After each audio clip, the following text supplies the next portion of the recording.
Nos encontramos viendo Para ello el requerimos tema de analizar analizar ciertos términos que nos van a permitir a nosotros estudiar estos diagramas. El diagrama de fases o este tema lo estudiamos porque el endurecimiento por precipitación o maduración es un proceso de tratamiento térmico para producir una mezcla de fases duras distribuidas uniformemente en una matriz blanda.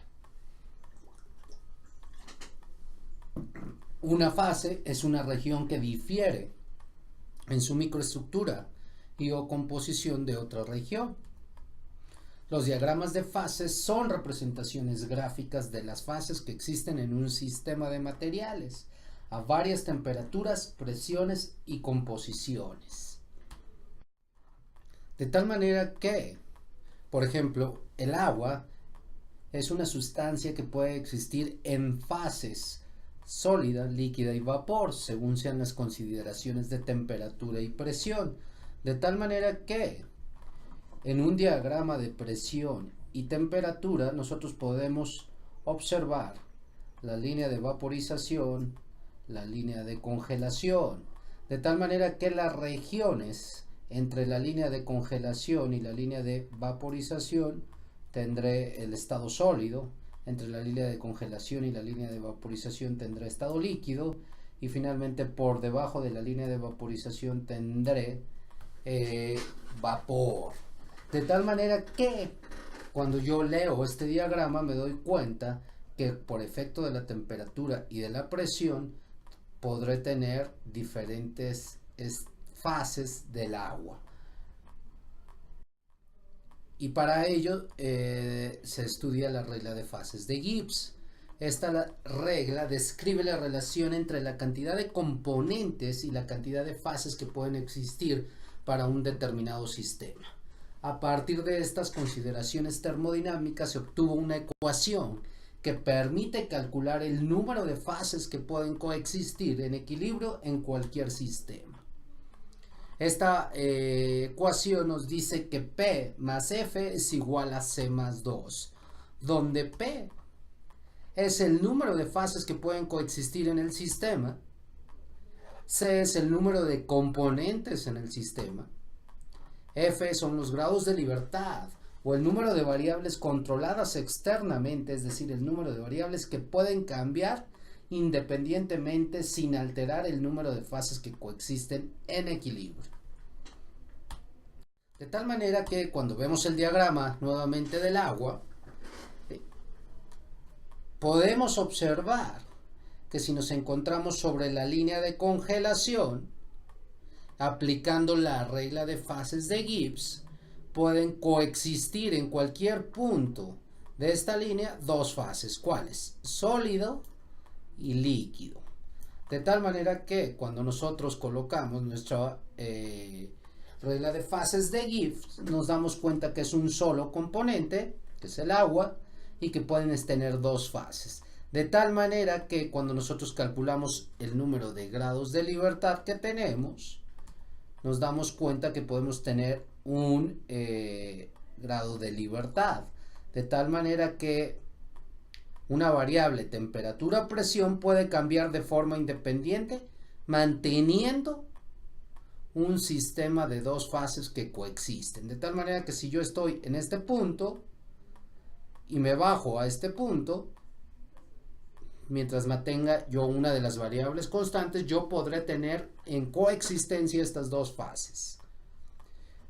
Para el punto triple que encontramos aquí, nosotros nos damos cuenta que para ese punto triple simplemente tenemos tres fases, tenemos un solo componente, por lo tanto aplicando la regla de fases de Gibbs nos damos cuenta que es un punto invariante, un punto que no puede variar en sus variables ni de temperatura ni de presión, de tal manera que para que puedan coexistir las tres fases en el diagrama tendremos que tener una posición de presión y una de temperatura. De lo contrario no existirían en ningún otro punto, por eso le llamamos punto invariante. La solidificación de los metales se entiende como el paso que siguen de líquido a sólido un material. y con esto la formación de una o varias fases cristalinas. El proceso de solidificación es muy importante para la explicación y comprensión de las propiedades del material. El modo como se realiza la solidificación dependerá la microestructura del material y por ende las propiedades mecánicas del mismo. Estas fases de solidificación se entiende como el paso que sigue el metal o la aleación o el material para pasar de estado sólido, de estado líquido a estado sólido. Y esto se da normalmente a través de un proceso donde vamos de líquido a la formación de pequeños gérmenes que se van juntando y van creando núcleos, que estos núcleos crecen en tamaño hasta llegar a formar los granos cristalinos que determinarán las propiedades mecánicas de los materiales. Una gráfica de enfriamiento de un metal en estado puro, bueno, pues nos da cuenta que tenemos una temperatura donde vaciamos el líquido, hay un enfriamiento del líquido hasta que llega un punto de congelación o solidificación, a partir del cual yo empiezo a generar que el líquido cree gérmenes, forme núcleos y esos núcleos crezcan, ¿no? Este es un proceso que se da en un tiempo de solidificación local, ¿verdad? Donde todos los gérmenes incipientes de sólido crecen hasta llegar a una congelación o solidificación completa. Una vez que yo llego a esa temperatura o a esa transformación completa, ya simplemente enfrío el sólido. Y al tiempo de solidificación total se da cuando vertimos el líquido hasta que se convierte totalmente en sólido. De ahí en adelante simplemente estamos haciendo un enfriamiento de sólido.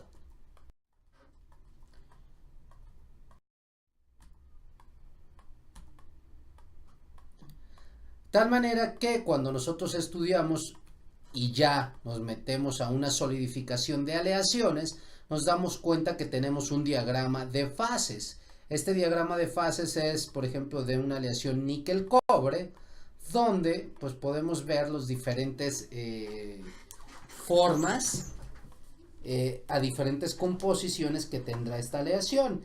Aquí nos damos cuenta, por ejemplo, que al 50% de cobre, bueno, tenemos nuestra temperatura de vaciado, el enfriamiento del líquido, y a partir de que toca esta línea, que para nosotros será la línea de líquido, que es aproximadamente a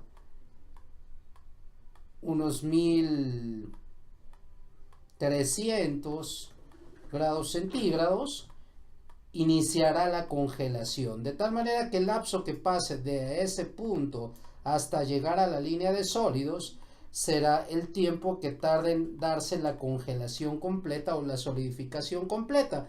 Una vez que llegamos a la parte por debajo de esa línea de sólidos, pues simplemente se da el enfriamiento del sólido y nos damos cuenta que el lapso de transformación de los primeros núcleos de sólido a que se termina simplemente es el paso por debajo de la línea de líquidos hasta pasar por debajo de la línea de sólido. En ese momento nuestra aleación quedará en enfriamiento, pero únicamente del sólido.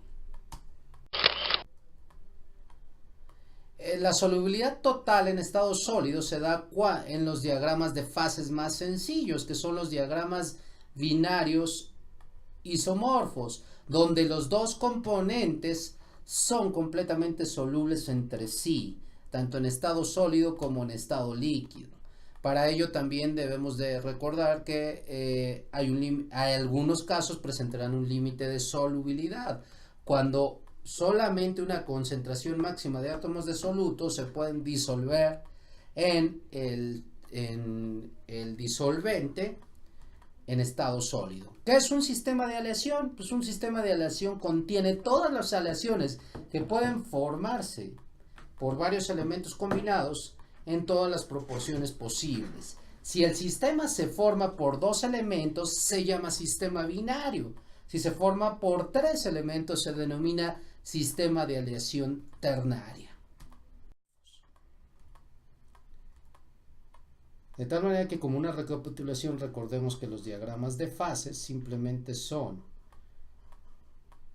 una gráfica donde yo puedo encontrar todas las composiciones de un elemento en el otro a diferentes temperaturas, donde en el eje inicial tenemos un elemento A puro, donde tenemos una temperatura de fusión, y un elemento B puro, donde tendremos también una temperatura de fusión. En este espacio que tenemos internamente tendremos las diferentes composiciones y las diferentes temperaturas, y tendremos un diagrama al 50%.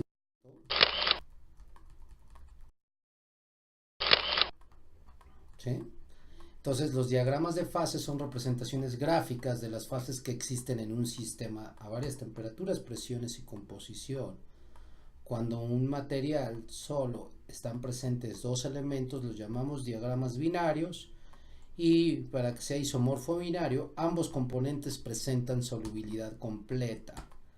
Y estos son ejemplos de aleaciones donde presentamos esta solubilidad completa. De tal manera que a cualquier composición de níquel en el cobre, yo puedo darme cuenta que hay solubilidad completa en estado sólido, en alfa, y en estado líquido. Y aquí diferentes composiciones de otros elementos o diagramas de fases binarios y gráfico del mismo.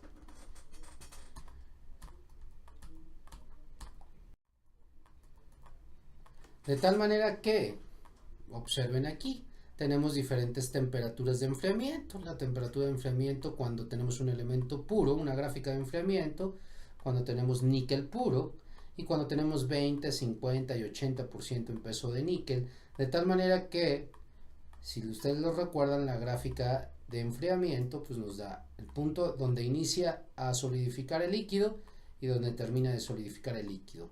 Y tienen diferentes temperaturas, de tal manera que cuando nosotros estamos por debajo de los 1100, que son 1084 grados, si yo uno todos los puntos del líquido y llego al punto D, y luego uno todos los líneas de sólidos y llego al punto C, perdón, los dos eran hacia el punto C, formo el diagrama de fases, y todo lo que exista dentro de esta zona es una mezcla de dos fases, líquida y sólida.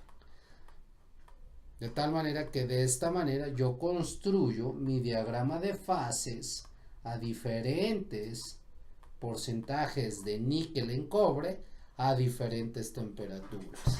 Y de esa manera nosotros trasladamos una curva de enfriamiento a un diagrama de fases.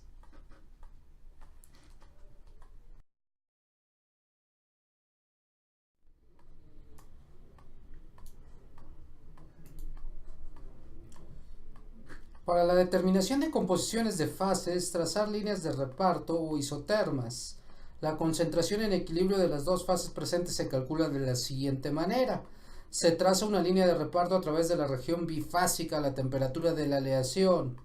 Se anotan las intersecciones con la recta de reparto con los dos límites de las fases en los extremos, en la línea de líquido y sólido. A partir de estas intersecciones se tratan perpendiculares hasta cortar con el eje horizontal, que es el de la composición, y estas intersecciones corresponden a las composiciones de las fases presentes en el diagrama. Las fases que se encuentran presentes dentro de un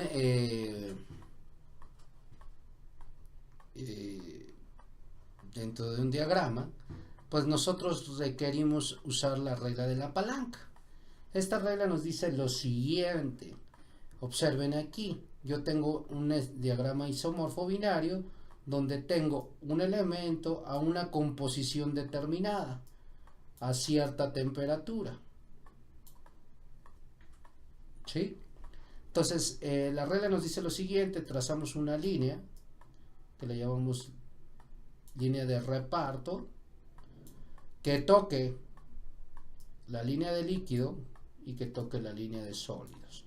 Una vez que nosotros nos encontramos ahí, trazamos dos líneas verticales para tocar la composición o la fracción en peso, de tal manera que obtendríamos la concentración o la fracción de peso del líquido y la concentración de peso del sólido que coexiste en este punto.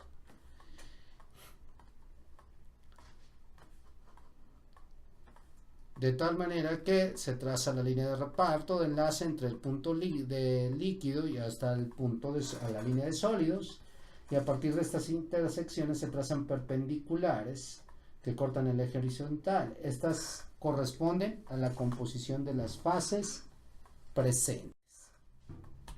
De tal manera que la fracción de las fases se calcula de la siguiente manera.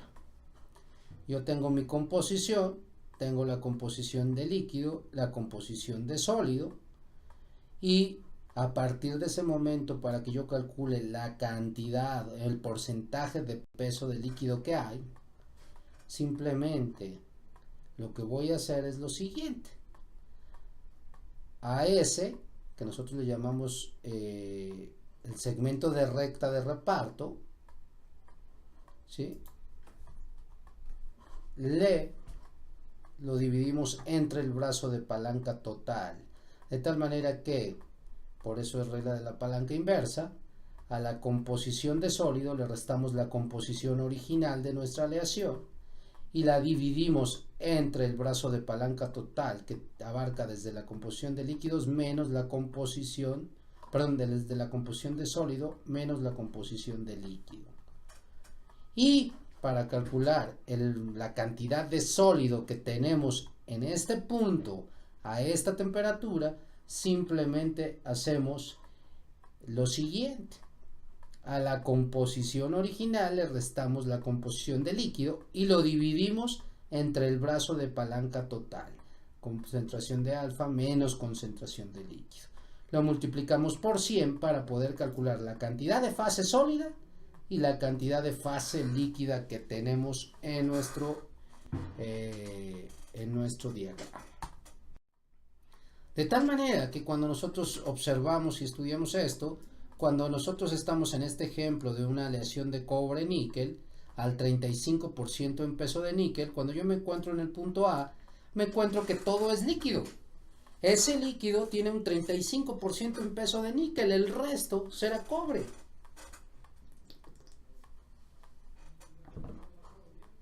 Cuando yo llego al punto B, empiezo a generar los primeros gérmenes o los primeros sólidos en suspensión en el líquido.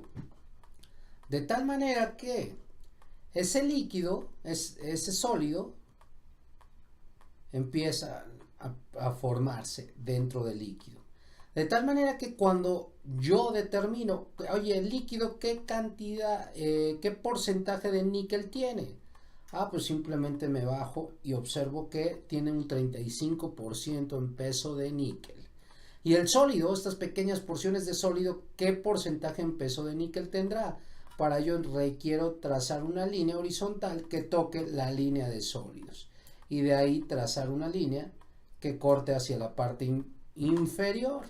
Y de esa manera me doy cuenta que el poco sólido que hay tiene un 49% en peso de níquel. Una vez que yo paso al punto C, yo empiezo a observar que empiezan a crecer esos pequeños núcleos de sólido alfa y se hacen más grandes. ¿Qué hay en alfa y qué hay en líquido? Pues en alfa hay tanto cobre como níquel y en el líquido también. ¿Cómo sé qué cantidad de níquel hay en el líquido? Me voy hacia la línea de líquido y trazo una línea horizontal. Y aproximadamente, yo porque me fui chueco, encuentro que el líquido tiene un 30% en peso de níquel. Es decir, todo lo que es líquido tiene un 30% de níquel. El resto será cobre. Y si quiero saber en alfa qué porcentaje de níquel hay, pues simplemente trazo mi sólido, mi línea hacia la línea de sólidos y de ahí bajo. Y me doy cuenta que aproximadamente el 43% en peso de el 45%, 46% o 49%, sí, 43% en peso de níquel tendrá esta fase. ¿Qué quiero decir? Que la fase alfa estará constituida por 43% en peso de níquel y el resto será cobre. Cuando yo llego a este punto, prácticamente todo el líquido se ha convertido en fase sólida alfa. Prácticamente el 35% estará conformado estará conformado por 35% en peso de níquel, y lo poco líquido que queda simplemente hay que irnos hacia la línea de líquidos, cortarla y trazar y decir, ¿sabes qué? El líquido tiene un 23% en peso de níquel. Finalmente, cuando yo me encuentro en el punto E, pues todos mis dos elementos de la aleación están disueltos uno en el otro en estado sólido y tendremos un porcentaje de 35% en peso de níquel, formando una fase sólida llamada alfa.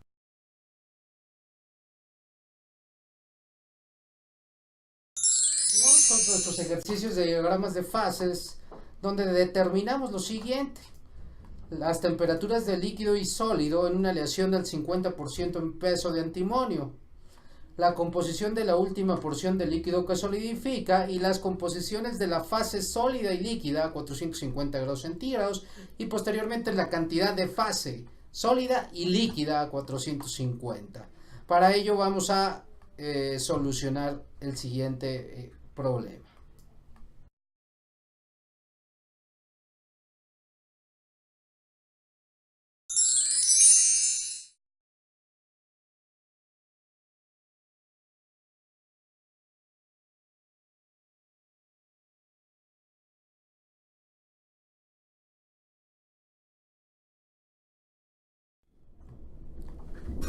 En el diagrama de bismuto, de la aleación bismuto-antimonio, podemos identificar con una línea vertical la composición del 50% en peso de antimonio.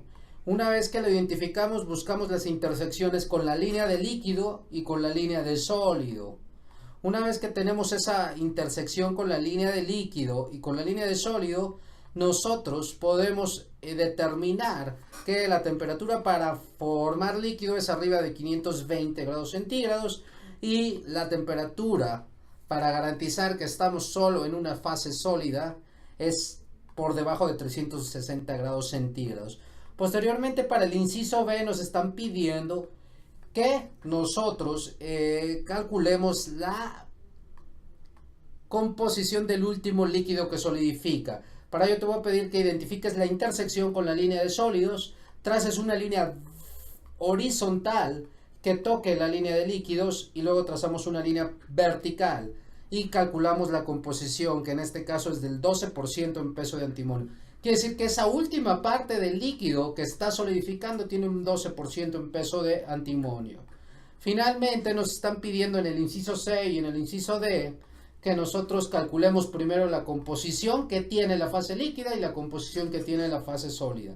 Para ello te pido por favor que identifiques la intersección entre 50% en peso de antimonio y 450 grados centígrados.